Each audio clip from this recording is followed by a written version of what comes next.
무더운 여름이 시작됐습니다. 또 6월이 시작됐습니다. 6월은 우리나라가 호국 보훈의 달이라고 합니다. 그래서 우리 장로님께서 기도하신 것처럼 또 어제가 현충일이었고 다른 어느 때보다도 나라와 민족을 생각하는 6월 한 달이 되었습니다. 우리나라는 여러분들이 잘 아시는 것처럼 세계 유일의 분단 국가입니다. 남북이 지금 나뉘어져서 수십 년간 대치된 상황 속에 살아가고 있습니다. 우리나라가 분단된 국가라는 것을 보여주는 상징적인 모습들이 굉장히 많이 있지만 그 중에 가장 대표적인 곳이 어디일까요? 바로 이곳입니다. 판문점 공동 경비구역 JSA라는 곳입니다. 이곳은 지난 2017년 11월 18일에 북한의 한 병사가 이쪽을 통해서 이 판문점을 거쳐서 귀순을 하게 됩니다. 근데 순탄하게 귀순을 했던 것이 아니라 총격전이 벌어졌습니다. 그래서 부상을 입고 굉장히 위중한 상태에 있었지만 아주대 이국종 교수님과 그 팀들의 헌신적인 노력으로 지금은 건강하게 생활을 잘하고 있다고 들었습니다. 또한 2018년 4월 27일에 이제 남북한 정상들이 이곳에서 모여서 정상회담을 하게 됐습니다. 북한의 최고 지도자가 군사 분계선을 넘어서 남쪽 평화의 집으로 와서 이곳에서 정상회담을 통해서 세계를 깜짝 놀라게 했던 곳이 바로 이곳입니다. 그래서 이곳에 대한 많은 관심이 있었고 또 직접 이곳을 방문한 분들도 있지만 또 그렇게 비슷하게 만들어 놓은 세트장에 방문해서 기념 촬영을 하는 여러 가지 모습들이 있었습니다. 이 판문점 공동경비구역 JSA는 1953년 7월 28일에 이제 6.25 전쟁이 끝나고 나서 이곳에서 정전협정을 체결했던 곳입니다. 이곳에서 포로를 교환하고 또 남북한의 접촉 지점 또 이산가족이 이곳에서 상봉하는 이런 일들을 진행해 왔죠. 그런데 1976년도에 여러분들이 잘 아시는 것처럼 도끼 만행 사건이 벌어지고 78년도에 이곳에서 러시아 기자가 귀순을 하면서 또 총격전이 벌어지는 가운데 이곳은 굉장히 긴장된 곳이 되었습니다. 그리고 대표적인 남북한 대치 국면의 상징적인 곳으로 이어지고 있다라는 것입니다. 사랑하는 성도 여러분, 여러분들은 여러분들의 인생의 단면을 보여주는 그런 한 상징적인 면이 있습니까? 여러분들은 내 모습을 이 한 단면으로 보여줄 수 있다라고 하는 상징적인 면이 있냐라는 거예요. 이 모습만 보면 나는 어떤 사람이다라는 것을 보여줄 수 있는 한 모습을 우리는 다 가지고 있을 것입니다. 우리의 신앙생활도 마찬가지예요. 저 사람의 이 모습을 보면 저 사람이 어떻게 신앙생활을 하는 거구나. 지금 어떻게 신앙생활을 하고 있고 어떻게 하나님 안에 살아가고 있구나라는 것을 볼 수 있는 단면들이 있다라는 것입니다. 그런 의미에서 우리는 오늘 본문을 통해서 우리가 하나님 앞에 서 있는 하나님의 백성으로서 하나님의 자녀로서 어떠한 모습으로 서 있는가 또 어떠한 모습으로 서 있을 것인가 우리가 우리의 신앙의 모습을 잘 보여줄 수 있는 우리 교회가 정말 교회다운 모습을 보여줄 수 있는 한 단면이 무엇이 되어야 하는가를 잘 보여주는 장면입니다. 오늘 에스겔 45장은 하나님께서 이제 이스라엘 백성들이 북쪽 이스라엘은 아수르에 의해서 남쪽 유다는 바벨론에 의해서 나라가 망하게 됐을 때 다시 그들을 회복시켜 주실 약속의 말씀을 주십니다. 그 약속의 말씀을 통해서 이제 그곳 고국 땅에서 제비 뽑아 땅을 나누게 되며 그들이 땅을 나누면서 가장 먼저 해야 할 일이 무엇인지를 알려주시는 지시하시는 말씀이에요. 우리 1절 말씀을 함께 살펴보도록 하겠습니다. 같이 1절 말씀을 읽겠습니다. 시작. 너희는 제비 뽑아 땅을 나누어 기업으로 삼을 때에 한 구역을 거룩한 땅으로 삼아 여호와께 예물로 드릴지니 그 길이는 25,000척이요 너비는 10,000척이라. 그 구역 안 전부가 거룩하리라.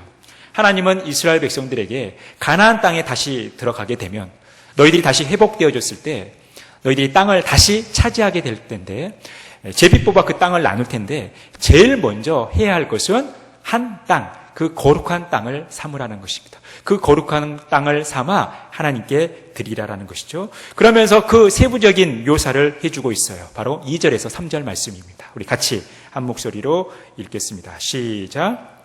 그 중에서 성소에 속할 땅은 길이가 500척이요 너비가 500척이니 네모가 반듯하며 그 외에 사방 50척으로 전원이 되게 하되 이 측량한 가운데서 길이는 25,000척을 너비는 10,000척을 측량하고 그 안에 성소를 둘지니 지극히 거룩한 곳이요. 하나님께서 거룩한 땅을 지정해 주시면서 그곳에 네모 반듯한 성소를 두라라고 말씀하고 있습니다. 그리고 그 성소를 섬길 제사장들이 거해야 할 땅을 또한 지정해 주십니다. 우리 4절 말씀 같이 한 목소리로 읽겠습니다. 시작. 그곳은 성소에서 수종드는 제사장들 곧 하나님께 가까이 나아가서 수종드는 자들에게 주는 거룩한 땅이니 그들이 집을 지을 땅이며 그 성소를 위한 거룩한 곳이라. 하나님께서는 그 성소를 섬길, 성소를 수종들 제사장들이 거할 땅, 그 거룩한 땅을 지정해 주시고 있습니다. 또한 이어서 레위인들이 거할 땅을 지정해 주시는 모습을 보게 됩니다. 우리 5절 말씀이에요. 같이 한 목소리로 읽겠습니다. 시작. 또 길이는 25,000척을 너비는 10,000척을 측량하여 성전에서 수종드는 레위 사람에게 돌려 그들의 거주지를 삼아 마을 20을 세우게 하고. 성소가 지정되었다면 그 성소를 섬길 수종들 제사장과 또 레위인이 거할 땅을 거룩한 땅으로 지정해 주고 있습니다. 그리고 나머지 영역이 어떤 것인지 또한 말씀하십니다. 우리 6절에서 7절 말씀 같이 한 목소리로 읽겠습니다. 시작. 구별한 거룩한 구역 옆에 너비는 5,000척, 길이는 25,000척을 측량하여 성읍의 기지로 삼아 이스라엘 온 족속에게 돌리고 드린 거룩한 구역과 성읍의 기지된 땅의 좌우편 곧 드린 거룩한 구역의 옆과 성읍의 기지 옆의 땅을 왕에게 돌리되 서쪽으로 향하여 서쪽 국경까지와 동쪽을 향하여 동쪽 국경까지니 그 길이가 구역 하나와 서로 같을지니라. 하나님께서 이제 다시 가나안 땅에 돌아갔을 때 그들이 차지할 땅, 그리고 그 땅을 차지하는 그 과정 속에서 지정해 주신 이 구역을 말씀하고 있습니다. 우리가 오늘 1절에서 7절 말씀을 함께 읽었는데요. 여러분 1절에서 7절 말씀을 읽으면서 여러분 어떤 결론에 도달하십니까? 우리는 이 1절에서 7절 말씀을 읽으면서 어떤 결론을 도출해낼 수 있을까요? 바로 잘 모르겠다. 아무것도 모르겠다. 도저히 무슨 말씀인지 이해가 안 된다. 이런 결론을 도출하게 되는 거예요. 여러분, 우리가 1절에서 7절 말씀을 읽었지만 이해되세요? 무슨 말씀인지 다 알아들으시겠습니까? 잘 모르시겠죠? 우리가 글로 읽으면 이게 잘 이해가 안 되니까 그림으로 보면 좀 이해가 쉬울 것입니다. 하나님께서 이스라엘 백성들에게 가나안 땅을 주셨어요. 그래서 각 지파별로 땅을 분배하게 하셨습니다. 이 지도는 하나님께서 이제 여호수아를 통해서 가나안 땅을 정복해가는 그 과정 속에서 이스라엘 백성들이 차지해야 할 땅을 이렇게 보여주고 있습니다. 그런데 이스라엘 백성들이 방금 말씀드렸던 것처럼 북쪽 이스라엘은 아수르에 의해서, 남쪽 유다는 바벨론에 의해서 나라가 망하게 돼요. 포로 생활을 하게 됩니다. 그런데 이제 포로 생활을 하고 나면 다시 그 땅으로 귀국시켜 주실 것을, 다시 돌아오게 하실 것을 하나님께서 약속의 말씀을 주신 거예요. 그들에게 얼마나 희망과 소망이 되지 않겠어요? 포로 생활 가운데 다시 땅을 차지할 수 있다. 다시 우리 고국으로 돌아갈 수 있다라는 이 메시지는 너무나 그들에게 희망된 메시지였던 것입니다. 그런데 다시 돌아가서도 그들이 어떻게 해야 되는가? 이제 48장에 좀 세부적으로 나오지만 땅을 이렇게 다시 제비 뽑아 분배할 것을 말씀하고 있어요. 그러면서 오늘 말씀은 유다 지파와 베냐민 지파가 경계가 되는 그 지역의 한 구역을 설정해서 말씀하는 거예요. 이걸 좀 더 세부적으로 들여다보면 유다 지파와 베냐민 지파 사이에 땅을 하나님께서 지정해 주셨는데 그곳에 제사장을 위한 땅, 또 레위인을 위한 땅, 그리고 여러 성읍 기지와 성이, 그리고 좌우로 경계선으로 왕의 땅을 하나님께서 말씀하는 거예요. 그러면서 제사장을 위한 땅 그 한복판에 바로 500척, 가로 세로 500척이 되는 이 성소를 세울 것을 말씀하고 있다라는 거예요. 이곳에 하나님의 성전이 세워질 것을 말씀하는 거예요. 전체 이 거룩한 땅이 가로 25,000척, 세로 25,000척, 요즘 키로수로 이야기하면 한 13.1km 정도 되는 거예요. 이 땅을 거룩한 땅으로 지정하여서 이 중심에 있는 이 땅을 하나님께 예물로 드리라라고 말씀하고 있습니다. 여러분, 이제 그림을 통해서 오늘 본문 말씀이 이해가 되시나요? 대략 이해되시죠? 이해가 안 돼도 이건 어쩔 수가 없습니다. 성령의 도우심을 구할 수밖에 없어요. 어찌됐든 우리가 이제 내용은 좀 이해했으니까, 그러면 하나님께서 왜 이 일들을 명령하셨겠냐라는 거예요. 왜 하나님께서 그냥 다시 자신들의 땅으로 돌아가게끔만 해도 너무 감사하고, 이것도 사실 쉽지 않은 일인데, 이것마저도 굉장히 소망이 되는 말씀인데, 왜 이렇게 세부적으로 하나님은 거룩한 땅을 지정하셔서 그 거룩한 땅을 통해서 하나님께서 원하시는 바가 무엇인지를 말씀하고 계시냐라는 거예요. 우리는 오늘 이 본문 말씀을 이해하기 위해서 오늘 본문에 흐르고 있는 단어들 중에 공통적으로 등장하고 있는, 또 반복적으로 등장하는 단어를 함께 살펴볼 필요가 있다는 것입니다. 그 단어가 어떤 단어입니까? 바로 거룩이란 단어예요. 거룩한 땅, 거룩하니라, 거룩한 구역, 이렇게 표현하고 있어요. 즉, 이곳에 지정된 모든 땅이 다 거룩하다라는 것입니다. 그렇다면 여러분, 거룩하다는 말이 무슨 말일까요? 물론 우리가 교회 안에서 이 거룩하다는 말을 굉장히 광범위하게 사용하고 있습니다.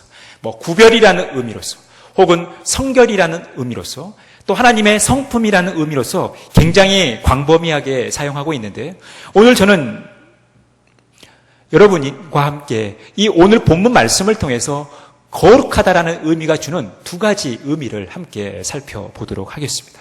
먼저 1절 말씀이에요. 우리 1절 말씀을 같이 한 목소리로 읽겠습니다. 시작. 너희는 제비 뽑아 땅을 나누어 기업으로 삼을 때에 한 구역을 거룩한 땅으로 삼아 여호와께 예물로 드릴지니 그 길이는 25,000척이요 너비는 10,000척이라. 그 구역 안 전부가 거룩하리라. 하나님께서는 이스라엘 백성들에게 하나님께서 지정해 주신 그 구역 안에서 한 구역을 거룩한 땅으로 삼으라는 것입니다. 그리고 그 거룩한 땅으로 삼아 그곳을 하나님께 예물로 드리라는 거예요. 여기서 예물을 드린다는 것은 단순히 선물을 드리는 의미가 아니라 세금을 바치는 의미예요. 그러면 이 하나님께 예물을 드린다는 의미가 무엇이냐면, 이 땅이 이스라엘 백성들이 차지할 땅이지만, 이스라엘 백성들이 거주할 땅이지만, 이스라엘 백성들이 소유로 삼아 거할 땅이지만, 이 원래 땅은 누구의 것입니까? 하나님의 것이라는 거예요. 이 땅의 원주인은 하나님이시라는 거예요. 그래서 이 땅의 것을 예물로 드림으로 말미암아 원래 주인 되신 하나님께 예를 표하라는 것이죠. 그래서 하나님께서는 그들에게 예물을 드리라는 거예요. 이 땅의 원래 주인 되신 하나님께 예물로 바치라는 것입니다. 여러분, 여러분의 삶의 주인이 하나님이심을 믿습니까? 여러분들이 가지고 있는 모든 소유물들이 원래는 다 하나님의 것임을 믿습니까? 여러분, 그렇다면 매주 모였을 때, 여러분 하나님께 예배할 때 여러분의 모든 것을 다 하나님께 바치십니까? 그렇지 않죠. 10분의 1 혹은 가끔씩 생겨나는, 또 매 순간 생겨나는 감사의 조건을 담아 하나님께 이런 모양 저런 모양으로 예물을 드립니다. 어찌됐든 우리가 드리는 예물은 다 드리는 것은 아닙니다. 우리가 가지고 있는 모든 것을 다 드리는 것은 아니에요. 우리의 모든 것이 다 하나님의 것이지만 모든 것을 하나님께 드리는 것이 아니죠. 일부를 드리지만, 여러분 어떠한 심정으로 예물을 드립니까? 여러분 어떠한 심정으로 하나님께 10의 1조를 드리고 어떠한 심정으로 하나님께 감사의 예물을 드립니까? 제가 가지고 있는 모든 것이 다 하나님의 것입니다. 이 마음으로 하나님께 예물을 드리지 않습니까? 오늘 하나님께서는 이스라엘 백성들에게 거룩한 땅을 삼아 예물로 드리라고 명령하신 것은 원래 주인 되신 하나님께 이 예물을 통해서 하나님의 주인 되심을, 하나님의 주권을 인정하며 살아가라는 것입니다. 날마다 우리의 삶의 주인이 하나님이심을 인정하며 그분께 순종하는 삶을 살아갈 것을 말씀하는 거예요. 여러분, 우리가 드리는 예물이 비록 우리 소유의 일부일지 할지라도 우리는 이 모든 것이 하나님의 것이라는 것을 인정하며 드리는 것이죠. 우리의 모든 삶이 하나님의 것임을, 모든 것이 다 하나님의 것임을 인정하며 예물을 드리는 거예요. 이게 하나님께 드리는, 우리의 예물을 드리는 자세인 것입니다. 여러분, 우리 출애굽기 3장 5절 말씀을 같이 한 목소리로 읽어보겠습니다. 시작. 하나님이 이르시되 이리로 가까이 오지 말라. 내가 선 곳은 거룩한 땅이니 내 발에서 신을 벗으라. 하나님께서는 모세를 부르실 때 제일 먼저 하신 말씀이 뭐예요? 내가 선 곳은 거룩한 땅이니 내 발에서 신을 벗으라라는 것입니다. 고대 근동 지방에서 신발을 벗는 행위가 뭐라고 했습니까? 권리를 이양하는 것. 하나님께서 처음 모세를 부르실 때 하셨던 조치는 무엇이냐면, 이제 그동안에는 네가 네 삶의 주인이 되어 살아왔다면, 그래서 네 마음대로 살았다면, 그래서 네 마음대로 화가 났을 때 사람을 죽였지만, 이제는 네 삶의 주인은 네가 아니라 여호와 하나님 나라는 것입니다. 하나님이 모세의 삶의 주인이 되어주신다는 거예요. 그래서 부르심을 받은 모세가 제일 먼저 해야 할 일은 하나님께 권리를 이양하고 권리를 하나님 앞에 포기하며 하나님을 따라가는 삶, 하나님의 주권을 인정하며 살아가는 삶이라는 거예요. 왜냐하면 그곳에 하나님이 계시기 때문에, 지금 모세가 서 있는 곳이 거룩한 땅이기 때문에 하나님은 그렇게 명령하셨습니다. 우리 마태복음 18장 20절 말씀 같이 읽겠습니다. 시작. 두세 사람이 내 이름으로 모인 곳에는 나도 그들 중에 있느니라. 우리가 주님의 이름으로 모일 때 그곳에 우리 하나님 함께 하신다라는 거예요. 예수 그리스도께서 함께 하신다라는 거예요. 임재하신다라는 거예요. 즉 거룩함이라는 것은 하나님의 임재에서부터, 즉 하나님의 그 임재라는 현장감에서 출발한다라는 것입니다. 하나님은 거룩한 땅을 삼아 하나님께 예물로 드리라 하시며 그 거룩함을 드러내기를 원하셨어요. 그것은 우리가 하나님 앞에 우리의 권리를 포기하는 거예요. 우리의 거룩한 모습의 한 면은 우리가 하나님께 권리를 이양하며 하나님의 주권을 의지하며 살아가는 삶, 우리 삶의 주인이 철저히 하나님이라는 사실을 인정하며 살아가는 것, 이것이 우리의 거룩한 삶이라는 것입니다. 저와 여러분 가운데 이 은혜가 넘치기를 간절히 바라겠습니다. 여러분, 이 거룩이라는 것이 현장감이 있어야 된다는 것이죠. 하나님의 임재가 있어야 된다는 것이죠. 그 하나님의 임재 속에서 우리의 삶을 포기하는, 우리의 권리를 포기하는, 이것이 우리의 거룩한 삶이라는 거예요. 우리가 하나님 앞에 서 있는 매 순간이 그 거룩한 현장일 수 있습니다. 우리는 어떠한 행위를 하든 이것이 하나님이 주인 되시는 행위, 우리가 어떠한 시간을 할애하든 이 시간을 하나님께 드리는 우리의 삶, 또 우리가 가지고 있는 이 물질들을 하나님께 드리는 이런 현장감 있는 거룩한 삶을 살아가야 한다는 거예요. 이것이 하나님의 주권을 인정하는 우리의 거룩한 삶의 모습이라는 것입니다. 이 말씀의 은혜가 저와 여러분들 가운데 가득 넘치기를 간절히 바라겠습니다. 그렇다면 두 번째 거룩의 의미, 그게 바로 8절이에요. 우리 같이 8절 말씀 읽겠습니다. 시작. 이 땅을 왕에게 돌려 이스라엘 가운데 기업으로 삼게 하면 나의 왕들이 다시는 내 백성을 압제하지 아니하리라. 그 나머지 땅은 이스라엘 족속에게 그 지파대로 줄지니라. 여러분, 8절 말씀을 통해서 알게 되는 거룩의 의미는 뭐예요? 하나님이 보호하신다라는 거예요. 하나님이 하나님의 백성을 보호하신다라는 거예요. 그 백성들 중에 가장 힘이 강한, 힘이 센 왕이라 할지라도 그 거룩한 영역, 그 거룩한 구역, 하나님의 임재가 있고 하나님의 통치가 있고 하나님께 바쳐진 그 땅은 왕도 함부로 할 수 없다라는 거예요. 왕도 압제할 수 없다라는 거예요. 철저히 하나님의 보호하심과 하나님의 그 지키심 은혜 속에 존재한다라는 것입니다. 여러분, 거룩한 삶이라는 것은 바로 그거예요. 우리가 하나님 앞에 보호함을 받는다라는 것입니다. 사랑하는 성도 여러분, 하나님께서 여러분들의 삶을 지키시고 보호하심을 믿습니까? 어떠한 강한 세력이 여러분들 향해 온다 할지라도 하나님이 여러분들을 철저히 지키시고 보호하시고 함께 하신다는 사실을 믿으십니까? 이게 거룩이라는 거예요. 거룩한 백성들이 거룩한 땅에 살아갈 때 이런 혜택을 누린다라는 것입니다. 사랑하는 성도 여러분, 늘 하나님께서 여러분들의 삶을 지키시고 보호하시고 함께 하시기를 소망합니다. 늘 하나님의 이 보호하심 아래 여러분들의 삶이 든든하게 서가시기를 간절히 바라겠습니다. 여러분, 거룩이라는 것은, 우리가 하나님 앞에 거룩한 백성이라는 것은 바로 이런 의미를 갖는 거예요. 하나님께서 우리의 주인이 되어준다는 사실, 하나님께서 우리의 주인이 되어주셔서 우리를 지키시고 보호하신다는 사실, 우리는 이것을 배우게 되는 것입니다. 오늘 본문 말씀은 우리에게 그것을 말씀하고 있어요. 사랑하는 성도 여러분, 오늘 하나님께서는 거룩한 그곳을 말씀하실 때 두 가지 특징을 말씀하고 있어요. 하나는 그곳은 그들의 삶의 중심이에요. 삶의 한복판이에요.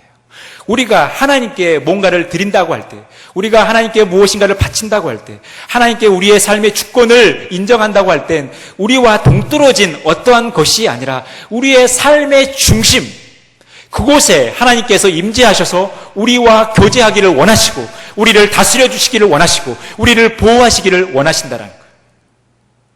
우리 삶의 중심이라는 거예요. 그러니 여러분, 하나님의 통치가 있는 우리의 거룩한 삶이라는 것은 우리의 삶의 중심이라는 거예요. 이게 하나의 특징이라면 또 하나의 특징은 뭐냐면 네모 반듯한 것이죠. 전체가 25,000척으로, 또 성소는 55,000척으로, 500척으로 네모 반듯한 그 거룩한 곳, 그곳은 바로 이 네모 반듯하다는 의미가 무엇을 말합니까? 치우침이 없는 것이죠.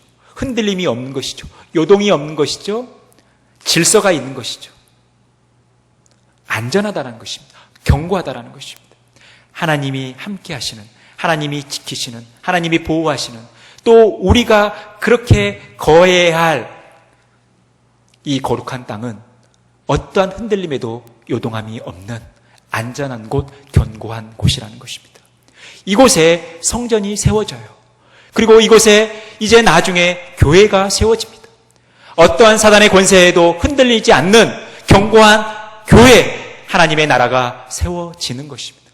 그런데 여러분, 오늘 하나님께서 지정하신 이 성소, 이 곳은 단순히 건물만을 말하는 것은 아닙니다. 또 건물이 전부가 아닌 것을 보게 돼요. 실제로 이곳에 예루살렘 성전이 있었습니다. 솔로몬이 세웠던 예루살렘 성전이 있었어요. 그런데 바벨론에 의해서 성전이 파괴되어집니다. 그리고 포로기가 끝나고 나서 수룹바벨에 의해서 비록 작지만 제2 성전이 세워집니다. 그런데 이 성전 역시도 시리아에 의해서 파괴돼요. 그리고 나중에 이제 이두메 지파인 헤롯 왕이 자기가 가지고 있는 이 혈통적 컴플렉스를 해결하기 위해, 유대인들의 환심을 사기 위해 46년이라는 시간 동안 예루살렘 성전을 짓습니다. 그런데 이 성전도 원래의 목적, 하나님의 임재의 처소로서 하나님께 예배해야 할 원래의 목적대로 쓰여지지 않다 보니까 나중에 로마에 의해서 파괴돼 버리는 거예요. 그래서 이곳에 나중에 이슬람군이 침투하게 되고, 또 이곳에 모스크가 세워지고, 성전의 흔적은 한 500m 정도밖에 안 되는 통곡의 벽뿐이에요. 그런데 중요한 것은 인간들이 세웠던 성전은 시간이 지나면서 무너졌지만, 이곳에 예수 그리스도께서 우리를 위하여 십자가에 달려 죽으시고 다시 부활하셔서 우리의 삶의 주인이 되어주셔서 우리 삶의 중심 가운데 찾아주셔서 우리를 다스려주고 있다는 이 사실, 우리 주 예수 그리스도께서 우리의 삶의 중심이 되어주셔서 진정한 거룩한 구역이 되어주셔서 우리가 그 예수 그리스도를 통해서 하나님의 통치와 다스림 속에 완전하게, 안전하게 보호함을 받는 이런 삶을 살아가는 것입니다. 여러분, 우리가 이 예수님만이 소망임을 보게 되는 것이죠. 여러분, 하나님의 보호하심이라는 것은, 하나님의 지켜주심이라는 것은 우리의 구원과 직결되는 거예요. 우리 베드로전서 1장 5절 말씀 같이 한 목소리 읽겠습니다. 시작. 너희는 말세에 나타내기로 예비하신 구원을 얻기 위하여 믿음으로 말미암아 하나님의 능력으로 보호하심을 받았느니라. 너희는 말세에 나타내기로 예비하신 구원을 얻기 위하여 믿음으로 말미암아 하나님의 능력으로 보호하심을 받았다라는 거예요. 즉 보호하심이라는 것은 구원과 같은 것이죠. 우리가 구원을 받았다는 것은 하나님의 보호하심 아래 있다라는 거예요. 사랑하는 성도 여러분, 여러분은 구원받은 하나님의 백성이십니까? 여러분들은 하나님께서 여러분들을 구원하셨다는 사실을 믿으십니까? 우리가 구원받았다라는 것은 하나님의 보호하심 아래 있다라는 거예요. 하나님께서 우리를 지켜주신다라는 거예요. 어떠한 상황 속에서도 하나님께서 우리를 지켜주시기 때문에 그 어떤 것도 우리를 넘어뜨릴 수 없다라는 거예요. 그러니 이 하나님의 보호하심 아래 살아가는 거룩한 하나님의 백성이 어떻게 살아가야 하냐는 거예요. 베드로전서 1장 15절에서 16절 말씀이에요. 같이 읽겠습니다. 시작. 오직 너희를 부르신 거룩한 이처럼 너희도 모든 행실에 거룩한 자가 되라. 기록되었을 때 내가 거룩하니 너희도 거룩할지어다 하셨느니라. 여러분, 구원은 하나님의 보호하심과 관련이 있고 이 하나님의 보호하심은 우리가 하나님의 성품을 따라 거룩한 삶을 살아가는 우리의 삶의 영역으로 이어진다는 것입니다. 그러니 여러분, 내가 예수 그리스도를 통해서 구원을 받았다, 구원받은 하나님의 거룩한 백성이다라고 이야기할 때는 이 구원의 확신 속에서 하나님의 성품을 닮아가는 거룩한 삶을 살아가야 한다는 거예요. 우리가 이렇게 살아가셨으면 좋겠습니다. 이렇게 살아감을 통해서 날마다 하나님께서 우리와 함께하여 주시는 그 은혜를 누리셨으면 좋겠습니다. 여러분, 우리가 오늘 공동 경비구역 JSA가 아니라 공동 경건구역 JSA라는 말씀을 함께 나누고 있습니다. 그 의미가 무엇일까요? 첫 번째, 우리 파란 글씨 한번 읽어보겠습니다. 시작. 공동의 거룩함이 있는 구역. 이 공동의 거룩함이 과연 무엇인가? 공동의 주권이 있는 구역인데 그 공동의 주권이 바로 여호와의 주권, 여호와 하나님의 주권이 있는 구역이라는 거예요.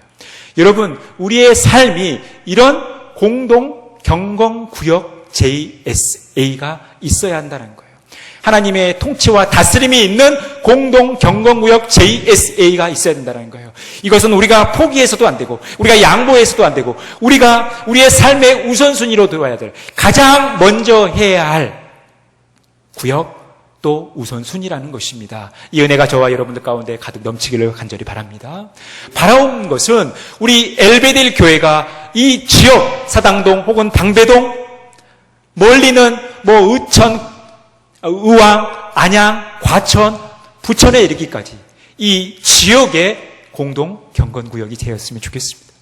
여러분 한 분 한 분이 우리 엘베델 교회를 온전히 세워가는 공동 경건구역 JSA가 되었으면 좋겠어요. 여러분들의 가정이 우리 교회를 세워가는 공동 경건구역 JSA가 되었으면 좋겠습니다. 우리의 삶이, 우리의 가정이 하나님의 통치와 다스림 속에서 하나님의 주인 되심을 통해서 우리를 지키시고 보호하시는 이런 공동 경건 구역이 되어지기를 간절히 바라겠습니다. 여러분, 이스라엘 백성들이 처해 있는 것처럼, 이스라엘 백성들이 지금 포로 생활을 하는 것처럼 우리는 2달간 코로나 바이러스에 포로가 되어 있었습니다. 그래서 우리가 현장 예배도 하지 못했습니다. 온라인으로 가정에서 예배했습니다. 이제 5월이 돼서 이 현장 예배가 회복되고 이 현장에서 함께 하나님께 예배하며 성도의 아름다운 교제가 얼마나 소중한지 우리가 뼈저리게 느끼고 있습니다. 그런데 여러분, 이게 끝이 아니에요. 앞으로 이 코로나19보다 더 센 바이러스가 우리에게 다가올 수 있습니다. 또 우리에게 도전해 올 수 있어요. 그렇다면 또 우리는 어떻게 해야 될까요? 우리는 어떻게 이것을 준비해야 될까요? 아마 이 코로나보다 더한 바이러스들이 계속해서 출현하며 우리를 향하여 도전할 거예요. 우리의 삶을, 우리의 신앙을 볼모로 잡으려고 할 거예요. 우리는 어떻게 해야 되겠습니까? 이 고민을 우리가 해야 되는 거죠. 이제 이 준비를 우리가 해야 되는 거예요. 그럼 어떻게 준비해야 되냐는 거예요. 하나님께서 오늘 우리에게 말씀하시는 거예요. 포로 생활을 마치고 이스라엘 백성들이 가장 먼저 해야 될 것, 그들이 포로 생활을 하더라도 절대 놓치지 말아야 할 것, 공동 경건 구역을 하나님께서 지정해 주시고 그곳에서 하나님을 만나고 하나님께 기도하고 하나님과 교제하는 삶을 살아가라는 것입니다. 여러분, 우리에게 어떠한 시련이 닥쳐올지 모릅니다. 어떤 어려움이 닥칠지 몰라요.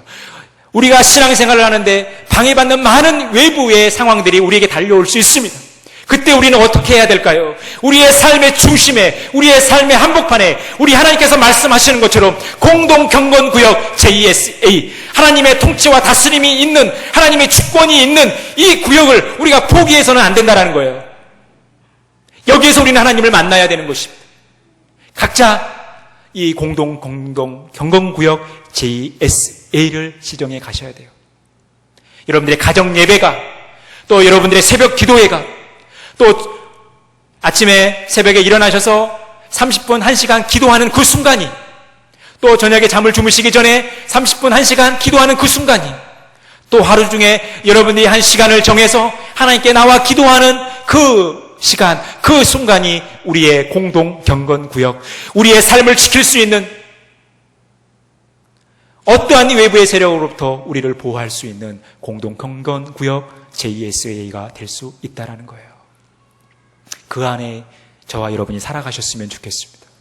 공동 경건구역 안에서 우리가 하나님을 만나고 하나님과 교제하며 하나님의 통치와 다스림 속에서 하나님 때문에 참 만족하는 삶, 참 거룩한 삶을 살아가셨으면 좋겠습니다. 우리 시편 32편 6절 말씀을 함께 읽고 말씀을 마무리하겠습니다. 같이 읽겠습니다. 시작. 이로 말미암아 모든 경건한 자는 주를 만날 기회를 얻어서 주께 기도할지라 진실로 홍수가 범람할지라도 그에게 미치지 못하리이다. 여러분, 모든 경건한 자 누굽니까? 저와 여러분이에요. 왜 우리가 경건한 자입니까? 하나님이 우리를 구원해 주셨기 때문에 우리는 경건한 자예요. 이 경건한 자는 어떻게 해야 된다는 거예요? 주를 만날 기회를 얻으라는 거예요. 다른 말로 표현하면 공동 경건 구역을 삼으라는 것입니다. 공동 경건 구역을 지정하라는 거예요. 그곳에서 주님을 만날 기회를 얻으라는 것입니다.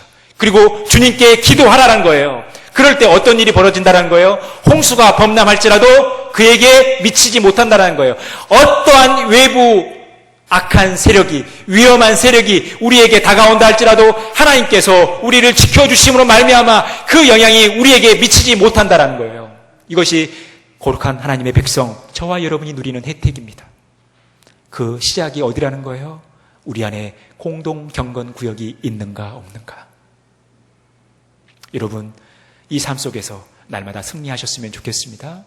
앞으로 우리에게 늘 순탄한 일만 생기겠습니까? 코로나보다 더한 바이러스가 우리에게 올 수도 있어요. 지금까지 우리가 겪어보지 못한 더 환난과 어려움이 우리에게 다가올 수 있습니다. 하지만 우리가 절대 넘어지지 않고 실패하지 않을 수 있는 이유, 우리 삶의 중심에 우리 하나님이 계시기 때문에 그렇습니다. 우리를 통치하고 다스리고 우리를 보호하시기 때문에 그렇습니다. 이 말씀의 은혜로 날마다 승리하는 삶, 날마다 여러분들의 삶이 공동 경건구역 JS 안에서 주님과 깊은 교제를 나누며 주님과 함께하는 복된 삶 살아가시기를 간절히 바라겠습니다.